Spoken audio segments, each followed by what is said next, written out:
মায়ের হেসেলে আপনাদের স্বাগত। আজকে দেখাবো দোকানের মতো ঘুগনি।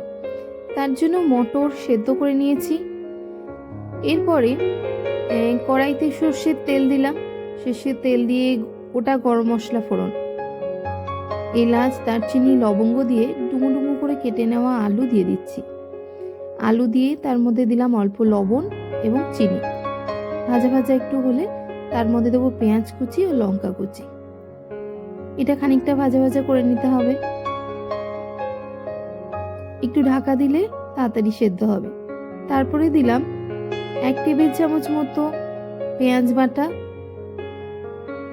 2 টমেটো বাটা, অল্প আদা বাটা এবং 2 টেবিল চামচ মতো রসুন বাটা। এর মধ্যে দিচ্ছি কাশ্মীরি লঙ্কা গুঁড়ো, হলুদ গুঁড়ো। এবার ভালো করে মশলাটা কষিয়ে তার মধ্যে দেব 1 টেবিল চামচ মতো মিট মশলা। মশলা কষানো হলে জল সমেত সেদ্ধ মটর এর মধ্যে দিয়ে দেব। এবার ফুটতে দেব। এর মধ্যে দিয়ে দেব জিরে এবং শুকনো লঙ্কা শুকনো খোলায় ভেজে নিয়ে গুঁড়ো করে রাখা।